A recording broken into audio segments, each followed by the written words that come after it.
महाराष्ट्र के राज्यपाल श्रीमान विद्यासागर राव, महाराष्ट्र के युवा मुख्यमंत्री श्रीमान देवेंद्र जी, केंद्र में मंत्रिपरिषद के मेरे साथी वित्त मंत्री श्रीमान अरुण जेटली जी, आरबीआई के गवर्नर श्रीमान रघुराम राजन जी और वित्त विश्व के सभी महानुभाव,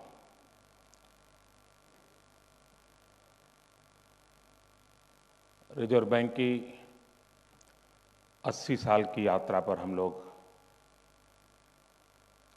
आज मिले हैं। हमारे देश में 80 साल का एक विशेष महत्व रहता है।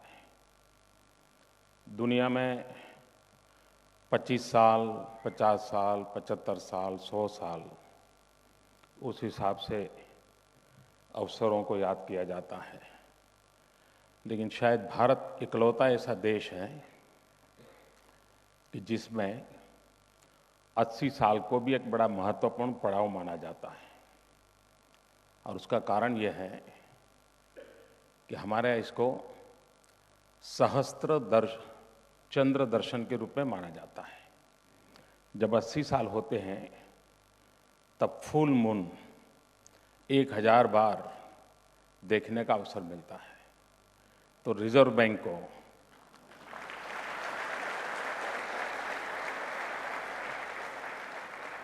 एक 1000 पूर्ण चंद्र के शीतलता के आशीर्वाद मिले हैं। और उस अर्थ में इस अवसर का एक विशेष महत्व होता है।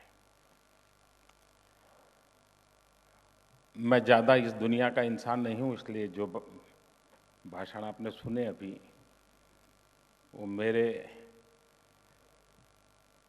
सॉफ्टवेयर के विषय नहीं है। ईश्वर ने मुझे जो सॉफ्टवेयर दिया है उससे ये सब बाहर है। लेकिन मैं इतना कहूंगा कि प्रधानमंत्री बनने के बाद इन सब चीजों को समझना पड़ता है, सीखना पड़ता है। हर 2 महीने में एक बार रघुराम से मिलना होता है और मैं देखता हूं वो 3 या 4 स्लाइड लेके आते हैं और मुझे इतना परफेक्टली समझाते हैं, यानी शायद वो बेस्ट टीचर भी रहे होंगे।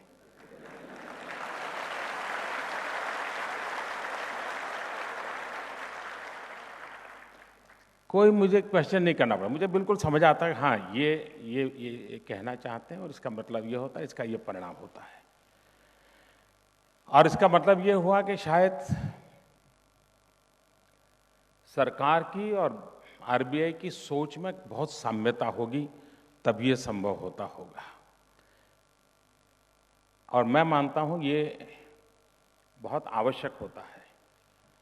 और उस विषय में मैं एक सरकार के प्रतिनिधि के रूप में अपना संतोष व्यक्त करता हूं। आरबीआई अपनी जो भूमिका अदा कर रहा है, मैं रघुराम जी और उनकी पूरी टीम को बहुत बहुत बधाई देता हूं। और 80 साल की यात्रा में श्रीमान देशमुख और उनकी टीम से लेकर के अब तक जिन जिन लोगों ने योगदान दिया है, कई लोगों ने अपना जवानी इस काम के लिए खपाई होगी, तब जाकर के एक इंस्टीट्यूशन इस ऊंचाई पर पहुंचती है। ग्लोबल पर्सपेक्टिव में भी अपने आप को ढाला होगा। बदले हुए वैश्विक परिसर में आरबीआई के रिलेवेंस को बनाए रखने के लिए यहां भी काफी जद्दोजहद हुई होगी। इस समय पर जो नेतृत्व दिया होगा वे सब भी अभिनंदन के अधिकारी हैं। और मेरी तरफ से अब तक जिन जिन लोगों ने इस काम को आगे बढ़ाया है उन सबको भी हृदय से बहुत बहुत बधाई देता हूं, बहुत बहुत अभिनंदन करता हूं और देशवासियों की तरफ से उनका आभार भी व्यक्त करता हूं। अमीर से अमीर व्यक्ति भी अपने फैमिली डॉक्टर को टाइम देता हो या न देता हो, लेकिन बैंकर को अवश्य टाइम देता है।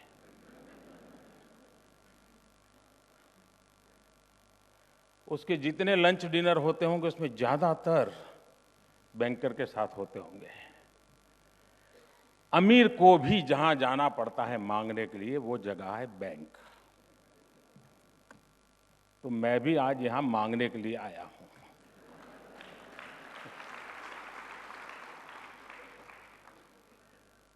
और मैं भी मेरे परिवार के लिए मांगने के लिए आया हूं।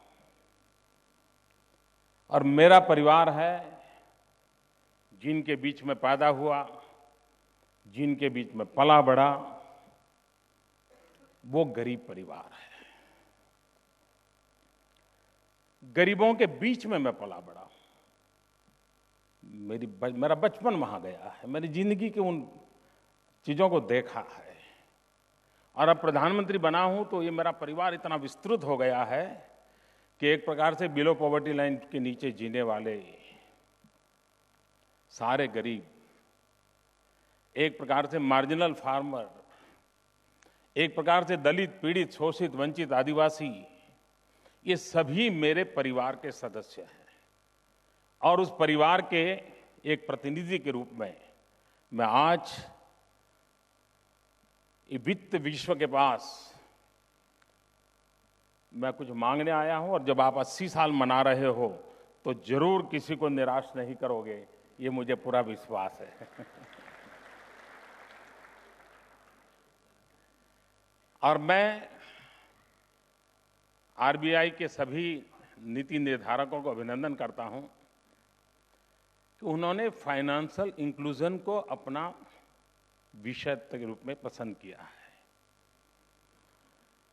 और 80 साल के समय इस अवसर को मना रहे हैं। इसका मतलब आप जब 100 साल के होंगे और जब शताब्दी मनाते होंगे, वो शताब्दी फाइनेंशियल इंक्लूजन को लेकर के कहां पर पहुंची होगी, मैं समझता हूं उसके टारगेट भी सेट करोगे तो 20 साल के अंदर भारत की बैंकिंग व्यवस्था गरीब के दरवाजे तक किस प्रकार से काम कर रही है, इसका एक खाका तैयार हो जाएगा।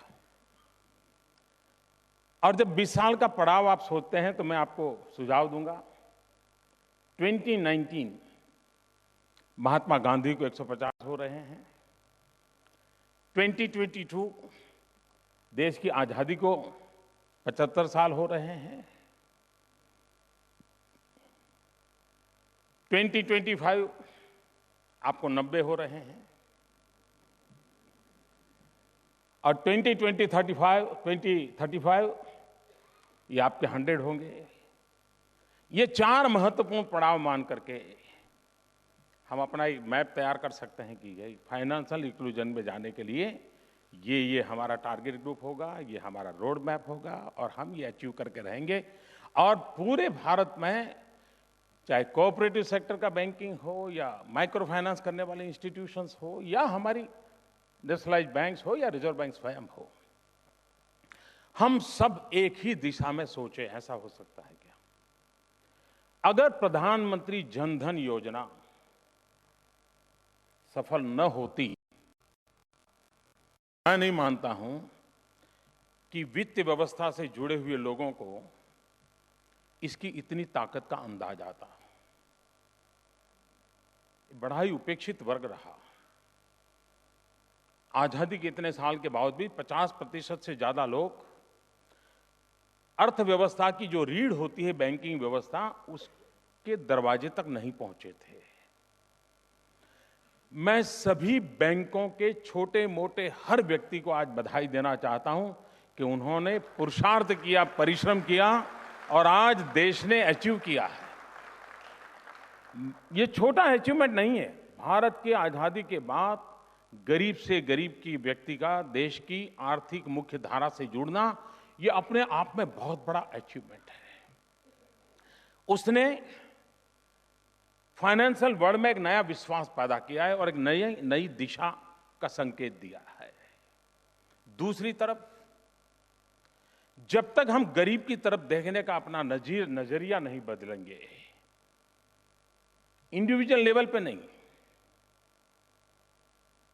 एक समाज के आर्थिक ढांचे के रूप में,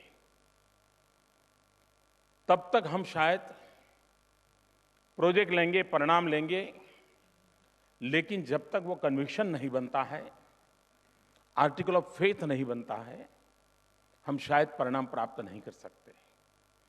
और आर्टिकल ऑफ फेथ बनने के पीछे या कन्विक्शन बनने के लिए कुछ घटनाएं होती हैं जो हमारी सोच को बदलती है। मैं मानता हूं प्रधानमंत्री जनधन योजना की सफलता उस बात की ओर संकेत करती है। सरकार ने तो तैयार किया था, आरबीआई ने माना था, बैंकों ने मदद की थी कि हम जीरो बैलेंस से अकाउंट खोलेंगे। और आप देखिए, गरीब की अमीरी देखने का इससे बड़ा कोई अवसर नहीं हो सकता है। बैंक वालों ने अमीरों की गरीबी बहुत बार देखी होगी। समय पर पैसे जमा न करने वाले कई अमीर उन्होंने देखे होंगे। रिस्क लेने वाले बैंक मैनेजर भी परेशान रहते होंगे, यार मार्च एंडिंग तक नहीं हुआ तो मर जाऊंगा मैं तो आपने अमीरों की गरीबी देखी होगी, लेकिन इस जनधन की योजना से आपने गरीबों की अमीरी के देखने का सौभाग्य मिला। जीरो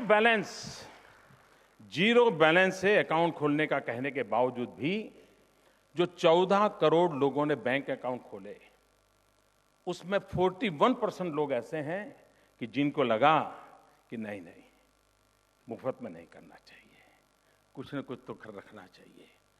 और 14,000 करोड़ रुपया उन्होंने जमा करवाया। 14,000 करोड़ रुपया।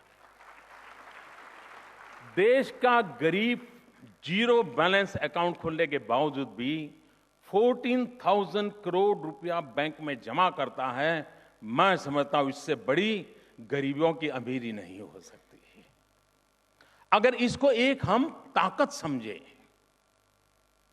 और ये जो उनके संस्कार हैं, उनकी मनोवैज्ञानिक भूमिका है, जो उनके मन के आदर्श हैं, ये भी राष्ट्र की एक बहुत बड़ी ताकत होते हैं।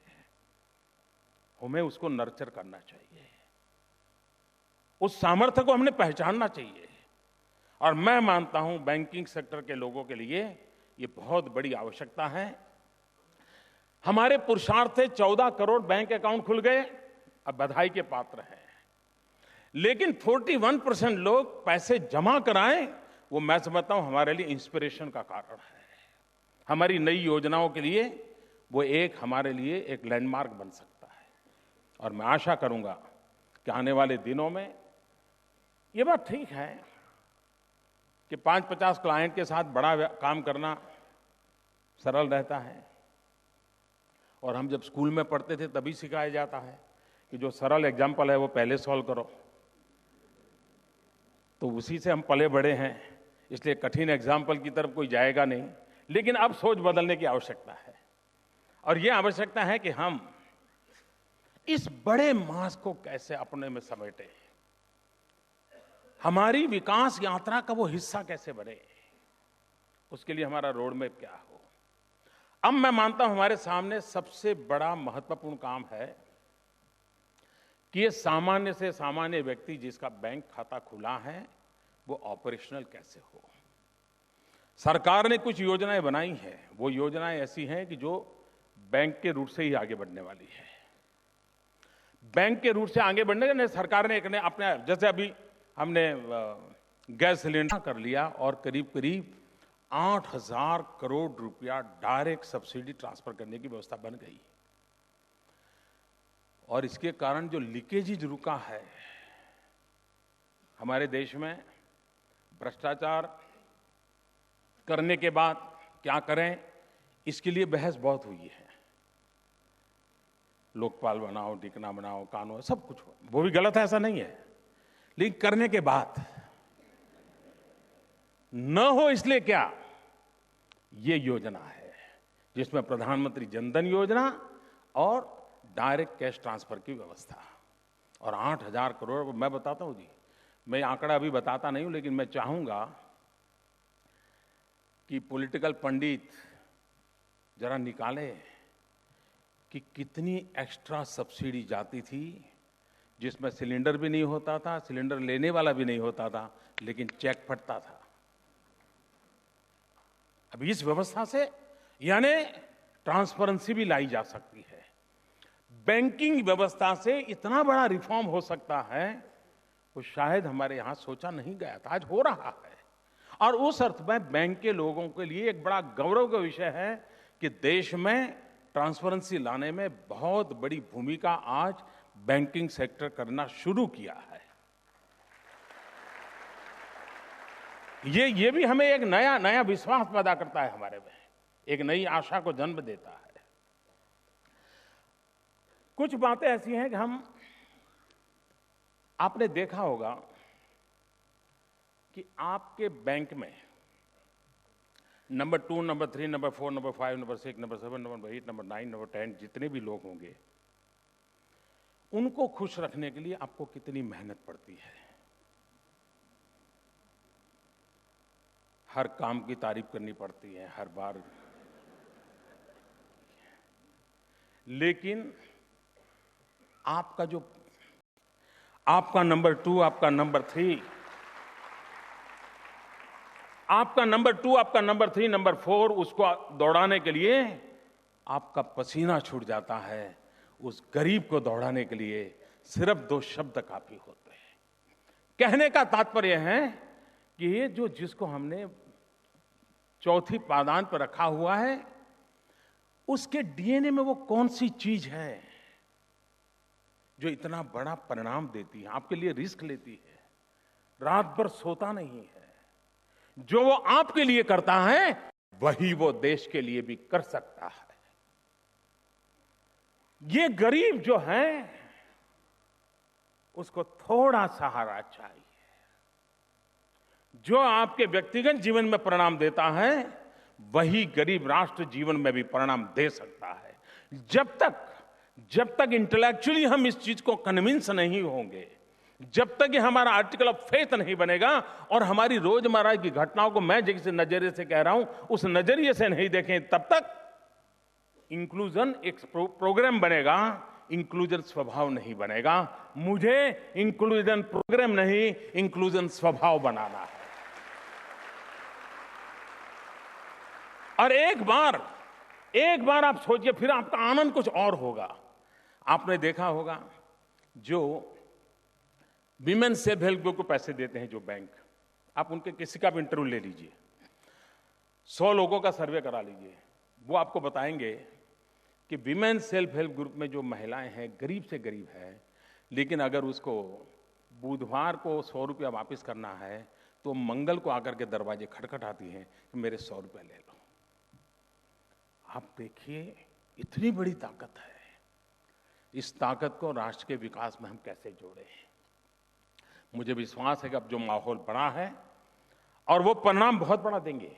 अभी हम जो मुद्रा बैंक का कंसेप्ट लेकर के आगे बढ़ रहे हैं, मैं चाहता हूं आगे वो एक मोबाइल बैंकिंग का ही रूप में एक इवॉल्व हो जाए।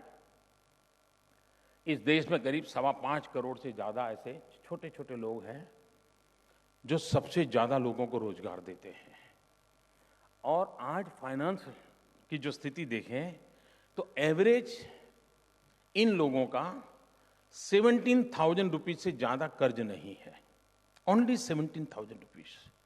ओनली 17,000 रुपीज के कर्ज से वो किस प्रकार से इकोनॉमी को ड्राइव कर रहा है, कितने लोगों को रोजगार दे रहा है, जीडीपी में कितना बड़ा कंट्रीब्यूशन कर रहा है। अगर ये 5-6 करोड़ लोग हैं, जो कोई सब्जी बेचता होगा, दूध बेचता होगा, अखबार बेचता होगा, छोटे लोग हैं, उनको क्या चाहिए? 1,000 रुपया, 2,000, 5,000 रुपया, उसको कुछ नया करने की ताकत आएगी। सुबह अखबार बेचता है, अगर 2,000 रुपया है तो दोपहर को गुब्बारे बेचने जाएगा, तो शाम को बर्फ की लहरी चला लेगा। वो अपना दिन भर में 4 प्रकार के काम करके अपनी इनकम को 2,000 से 20,000 तक ले जाएगा और देश की इकोनॉमी को ड्राइव कर देगा और 6 लोगों को रोजगार देने की उसकी ताकत होगी। क्या हम उन चीजों पर ध्यान दे सकते हैं? क्या हमारा किसान आत्महत्या करता है, ये दर्द सिर्फ अखबारों के पन्नों पर और टीवी की स्क्रीन पर नहीं होना चाहिए।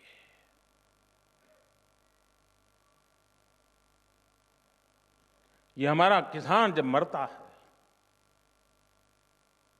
क्या बैंकिंग सेक्टर के हृदय को हिला देता है? साहूकार से पैसे लेने के कारण कभी कभी उसको मरने की नौबत आती है। 60 साल के बाद आज 80 साल हम मना रहे हैं आरबीआई के, तब क्या हमारे दिल में ये आवाज उठ सकती है कि भाई हम हमारी बैंकिंग व्यवस्था के हाथ पर इतने पसारेंगे कि कभी किसान को कर्ज के कारण कम से कम आत्महत्या करने की नौबत नहीं आएगी? क्या ये सपना हमारा नहीं हो सकता है? मैं नहीं मानता हूं कि इसके कारण कोई बैंक डूब जाएगी। हम कभी ये तो सोचते हैं कि कोई कंपनी हमारे पास आए और वो कहे कि भाई हमारा जो फैक्ट्री है हम उसकी टेक्नोलॉजी अपग्रेड करना चाहते हैं, हम एनवायरमेंट फ्रेंडली टेक्नोलॉजी लाने वाले हैं, कार्बन एमिशन कम करने वाली लाने वाले हैं, हमें बैंक से इतना पैसा चाहिए। हम खुशी से देते हैं कि नहीं देते हैं? हमारे ब्रोचर में भी छापते हैं कि हमने कार्बन एमिशन कम करने वाले इनिशिएटिव्स को इतना इतना बैंकिंग किया, बड़ा गर्व करते हैं। लेकिन कोई किसान आकर के ये कहे कि मुझे 50 पेड़ लगाने हैं, मुझे बैंक की लोन दो, मुझे बताइए कार्बन एमिशन के लिए ये बहुत बड़े से बड़ी फैक्ट्री लगा रहा है कि नहीं लगा रहा है? लेकिन मुझे मेरे तराजू में वो तो है, लेकिन ये नहीं है। क्या हमारा बैंकिंग सेक्टर, आप देखिए हम टिम्बर इंपोर्ट करते हैं, किसान मर रहा है। अगर हम एक इनिशिएटिव ले, एक नई योजना बना सकते हैं कि हमारे देश में जो मार्जिनल फार्मर है उसकी ज्यादा जमीन, एक खेत और 2 खेत को डिमार्केशन में जो जगह जाती है उसमें वो बाड़ लगा देता है, और इतना वेस्टेज है। भारत जैसे देश को ये जमीन बर्बाद होने की चिंता करने की आवश्यकता है, उसी दिशा में कोई ध्यान नहीं देता। लेकिन अगर हम बैंकिंग के द्वारा इनिशिएटिव लें कि भाई जो डिमार्केशन का तुम्हारा बॉर्डर है वहां अगर तुम पेड़ लगाते हो तो हम तुम्हें इतना फाइनेंस करेंगे, और ये पेड़ तुम्हारी मालिकी का बनेगा, आगे चल करके हमारी ये पार्टनरशिप होगी, तुम्हारी बेटी की शादी होगी और 4 पेड़ काटने होंगे, टिम्बर के रूप में बेचना होगा, तो बैंक को इतना पैसा देना था, तुम इतना मुझे बताइए तैयार होगा कि नहीं होगा? हम कार्बन न्यूट्रल डेवलपमेंट की दिशा में हमारा कंट्रीब्यूशन होगा कि नहीं होगा? और जिस किसान की फसल तो बर्बाद हो जाएगी, लेकिन पेड़ खड़ा होगा तो उसको लगेगा अभी तो मेरी कोई छाया है, मैं जिंदगी में मरने की जरूरत नहीं है, ये पेड़ के सहारे मैं फिर से एक बार नई जिंदगी खड़ी कर दूंगा। विश्वास पैदा हो सकता है कि नहीं हो सकता है? और इसलिए मैं कहता हूं कि हमें समाज के भिन्न भिन्न तबके और बड़े क्रिएटिव माइंड के साथ हम किस प्रकार से फाइनेंसिंग की व्यवस्था करें जिसके कारण उसको एक लॉन्ग टर्म सस्टेनेबिलिटी के लिए वो फायदा कर सके, हम उस नए तरीकों को कैसे सोचे। जिस प्रकार से फाइनेंशियल इंक्लूजन में इमीडिएटली हमारे देश में 2 चीजों पर हमारा ध्यान जाता है। एक, आर्थिक लेयर, इनकम के आधार पर या स्थिति रहन सहन के आधार पर। दूसरा, सामाजिक ताने बाने, जाति प्रथा का थोड़ा प्रभाव रहता है। लेकिन इंक्लूजन में एक नए पैरामीटर की ओर देखने की जरूरत है, और वो है ज्योग्राफिकल इंक्लूजन। आज भी देश में देखिए हमारी इकोनॉमी को, और ये हम सबने सोचना चाहिए। गोवा हो, कर्नाटक हो, महाराष्ट्र हो, गुजरात हो, राजस्थान हो, हरियाणा हो, देश का पश्चिमी छोर, वहां तो आर्थिक गतिविधि दिखती है, लेकिन जो देश का पूरब का छोर, जिसके पास सर्वाधिक प्राकृतिक संपदा है, वहां आर्थिक गतिविधि नहीं है। हमारे फाइनेंशियल इंक्लूजन के मॉडल में मैं देश के पश्चिमी छोर पर तो आर्थिक व्यवस्थाओं के लिए मेरी बैंकिंग व्यवस्था सबसे ज्यादा काम कर रही है, लेकिन पूरब का इलाका जहां पर इतनी बड़ी प्राकृतिक संपदा पड़ी हुई है, जहां पर इतना सामर्थ्यवान मनुष्य बल है, मैं उसके विकास के लिए क्या करूंगा? इसलिए हमारे ज्योग्राफिकली भी मैपिंग करने की आवश्यकता है कि वो कौन से इलाके हैं कि जिसमें पोटेंशियल है लेकिन हमारी रीच नहीं है। हमारे इंक्लूजन में जिस प्रकार से समाज के भिन्न भिन्न तबकों की ओर देखने की आवश्यकता है, उसी प्रकार से भारत के भिन्न भिन्न भूभाग की ओर भी देखने की आवश्यकता है कि वो कौन सा भूभाग है कि जिसमें सामर्थ्य है लेकिन अवसर पैदा नहीं हुआ है। हम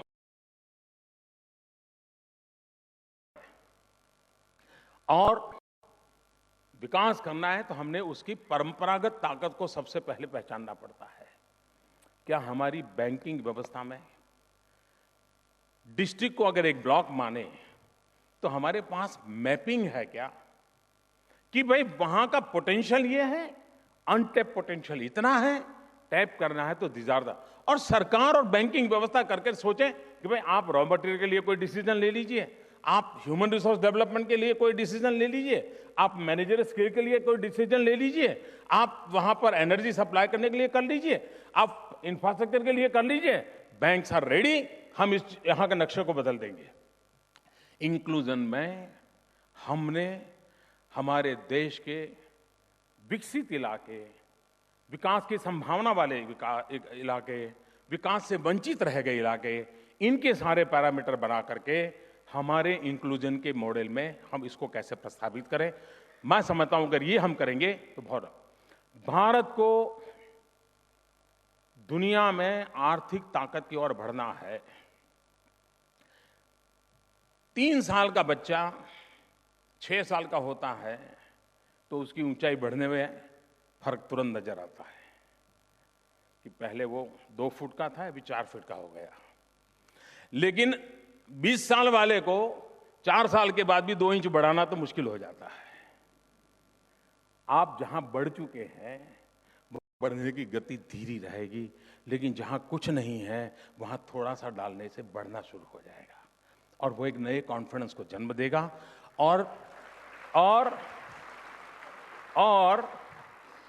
आज विश्व में भारत के नेक्स्ट 10 ईयर के ग्रोथ रेट की जो चर्चा हो रही है उसका पोटेंशियल एरिया कौन सा है? यही है। हिंदुस्तान की सेकंड ग्रीन रिवॉल्यूशन करने की जगह अगर कहीं है तो हिंदुस्तान का पूर्वी इलाका है। हिंदुस्तान के माइंस और मिनरल में जो अभी हमने डिसीजन लिए हैं, आप कल्पना कर सकते हैं हिंदुस्तान के सबसे धनी राज्य बनने की संभावना, जिनके पास कोयला था वो राज्य बन रहे हैं। छत्तीसगढ़ हो, झारखंड हो, उड़ीसा हो, बंगाल हो, ये राज्य एक नई ताकत के साथ उभरने वाले हैं। क्या हम बैंकिंग सेक्टर के लोगों को ध्यान है कि भाई इतना बड़ा वहां कल्पना बाहर का एकदम से जंप आया है, हम बैंकिंग व्यवस्था के द्वारा वहां कैसे बदलाव लाए। अगर हम इस बात को करेंगे मैं मानता हूं परिणाम बहुत बड़ा होगा। एक और क्षेत्र है जिसको भी मैं फाइनेंशियल इंक्लूजन का एक महत्वपूर्ण हिस्सा मानता हूं, जिसका संबंध न आर्थिक स्थिति से है, न सामाजिक स्थिति से है और न ही इसका संबंध भौगोलिक परिस्थिति से है, और वो है नॉलेज में हम फाइनेंशियल पार्टनरशिप कैसे बने। हमारे देश को यह सौभाग्य प्राप्त हुआ है कि 65% पॉपुलेशन 35 से नीचे है। ये 35 से नीचे का जो पॉपुलेशन है, हमारी जो यंग जनरेशन है, उसे या तो स्किल चाहिए या नॉलेज चाहिए। आज जो वर्तमान इंस्टीट्यूशंस हैं उससे उसको जो प्राप्त होता है, ग्लोबली कॉम्पिटिटिव बनने के लिए कुछ कमी महसूस होती है। अब हम ग्लोबली कॉम्पिटिटिव नॉलेज इंस्टीट्यूशंस लाते हैं तो हमारे देश के नौजवान के लिए वहां पढ़ना कठिन है, क्योंकि उसके पास उतने पैसे नहीं है। क्या बैंक एक ऐसा मीडिएटर बन सकती है कि कितनी फी वाली इंस्टीट्यूशन क्यों न हो, गरीब का बच्चा भी वहां पढ़ने जाएगा। हम खड़े हैं, हम ज्ञान उपार्जन के प्रयास में कभी पीछे नहीं हटेंगे। गरीब का बच्चा भी कितनी ही धन खर्च करके अगर पढ़ाई करने की ताकत रखता है, हम पूरी तरह, मैं समझता हूं लंबे समय के लिए बेनिफिट करने वाला ये सबसे बड़ा इन्वेस्टमेंट है, सबसे बड़ा फाइनेंशियल इंक्लूजन है। और इसलिए हम हमारी एजुकेशन सिस्टम, हमारे स्टूडेंट्स, उनका अच्छी इंस्टीट्यूशन में पढ़ने का इरादा, और उसको अगर हमारा ह्यूमन रिसोर्स डेवलपमेंट की ताकत जितनी ज्यादा होगी, देश को आने वाली शताब्दी में अपना नेतृत्व करने की ताकत आएगी। हमारी इमारतें कितनी अच्छी बनी हैं, इससे दुनिया में हिंदुस्तान की ताकत बढ़ने वाली नहीं है। हिंदुस्तान की ताकत बढ़ने वाली है हिंदुस्तान की युवा पीढ़ी के पास कितना सामर्थ्य है, कितना ताकत है इनके अंदर। वो उस ताकत का आधार दंड बैठक से नहीं आता है। उस ताकत के लिए उसको ये शिक्षा का अवसर होना चाहिए। अगर कोई एजुकेशनल इंस्टीट्यूशंस वर्ल्ड क्लास बनाता है, बैंक मदद करें। स्टूडेंट पढ़ने के लिए जाना चाहता है, बैंक मदद करे। और मैं विश्वास दिलाता हूं जी, अब तक का जो आपका एनपीए का अनुभव है, इसमें कभी ऐसा कटु अनुभव नहीं आएगा, मुझ पे भरोसा कीजिए। देश का नौजवान पाई पाई लौटाएगा, लेकिन देश बहुत आगे बढ़ेगा।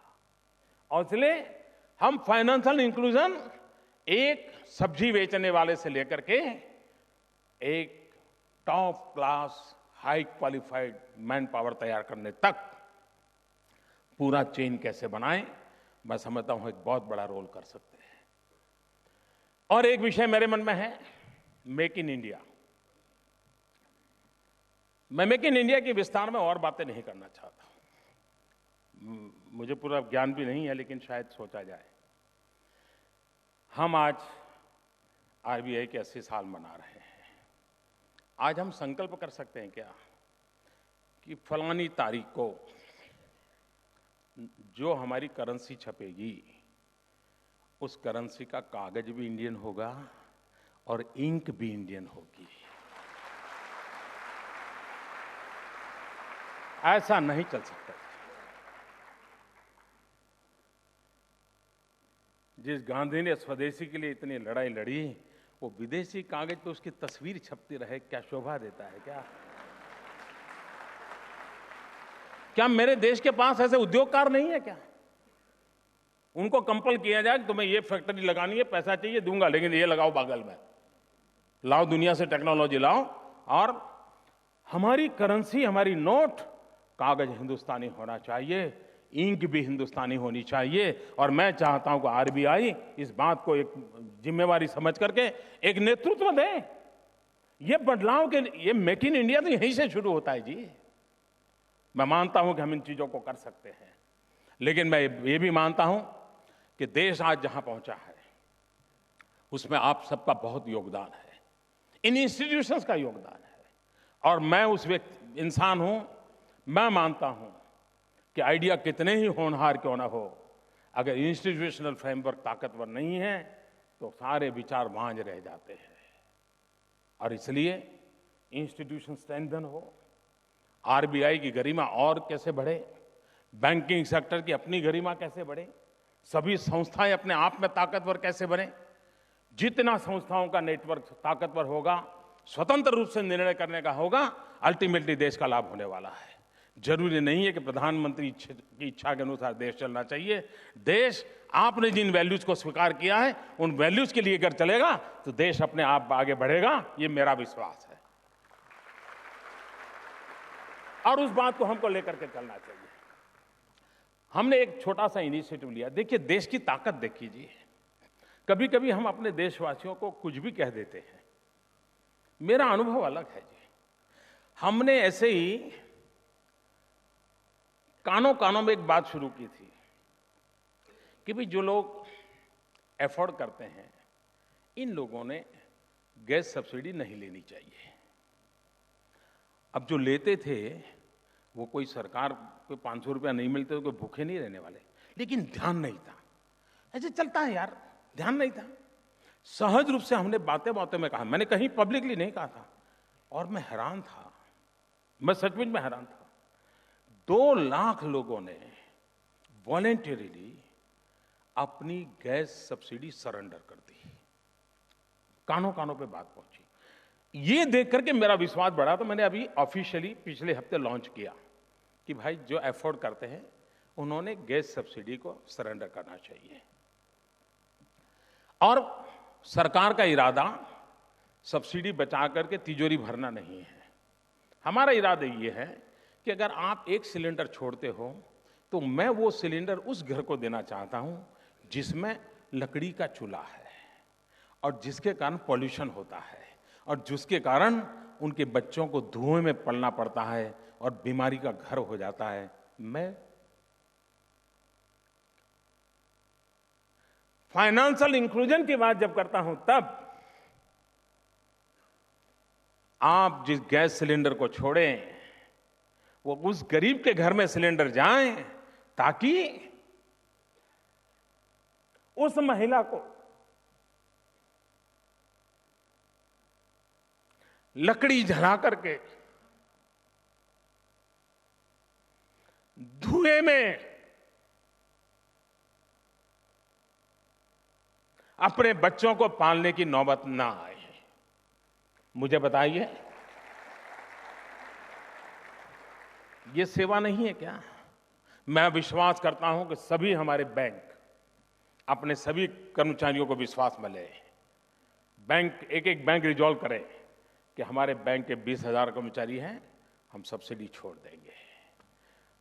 सारे इंडस्ट्रियल हाउस डिसाइड करें कि हमारे इंडस्ट्रियल हाउस में 5,000 एम्प्लॉई हैं, हम सब्सिडी छोड़ देंगे। और इसका मतलब ये नहीं कि वो इंडस्ट्री उनको पैसे दे, ये मैं नहीं चाहता।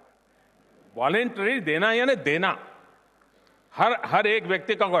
अगर हिंदुस्तान में हम 1 करोड़ लोग ये गैस सिलेंडर की सब्सिडी छोड़ दें, इतनी ताकत रखते हैं, 1 करोड़ गरीब परिवारों में जहां लकड़ी का चूल्हा जलता है, जिसके कारण जंगल कटते हैं, जिसके कारण कार्बन एमिशन होता है, जिसके कारण गरीब के बच्चे को धुएं में पलना पड़ता है। फाइनेंशियल इंक्लूजन हर छोटी चीज में संभव होता है। अपने आचरण से, अपने व्यवहार से, अपने विजन से यह संभव होता है। मैं फिर एक बार आप सबका बहुत आभारी हूं। मैंने काफी समय ले लिया, लेकिन मुझे विश्वास है, मैंने पहले ही कहा था, मेरा ये सॉफ्टवेयर नहीं है, मैं इस क्षेत्र का नहीं हूं, लेकिन मैं जिस बिरादरी में पैदा हुआ,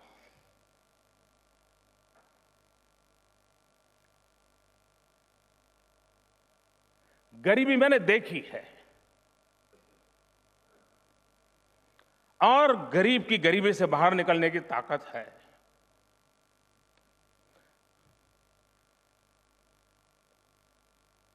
थोड़े हैंड होल्डिंग की आवश्यकता है, थोड़ा सा हैंड होल्डिंग करने की ताकत बैंकिंग सेक्टर के पास है।